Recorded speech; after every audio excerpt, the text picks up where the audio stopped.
The Lotus Seed. The emperor was crying alone. He lost his throne that day.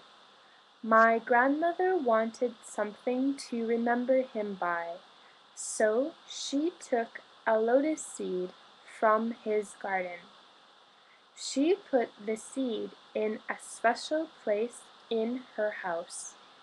When she felt sad or lonely, she always took it out and thought of the young emperor. After she grew up and got married, she still kept the seed for good luck, long life, and many children. When her husband went off to war, she raised her children alone. One day, bombs fell all around and soldiers came. She went and got the seed before anything else. Her family got on a crowded boat and set out on a stormy sea. My grandmother held the seed in her hand and cried as she said goodbye to her country. She came to a strange new country. It was a land of lights, cars, tall buildings, and a strange language. She worked day and night for many years. Her children and her sisters and cousins worked hard too. They lived together in one big house. Last summer, my little brother found the special seed.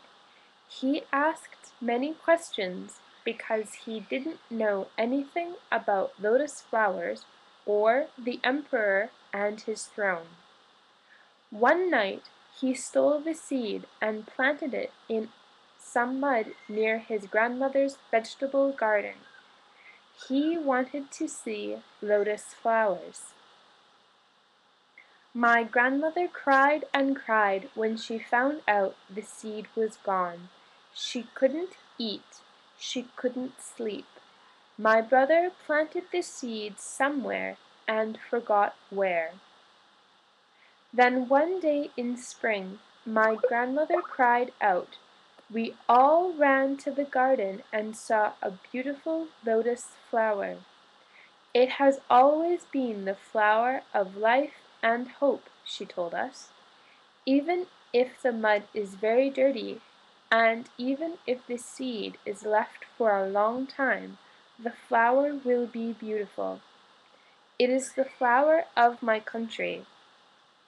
When the flower turned into a pod, she gave each of her grandchildren a seed to remember her by.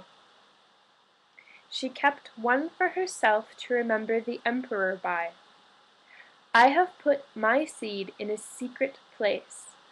Some day I will plant it and give the seeds to my own children. I will tell them about my grandmother and about Vietnam.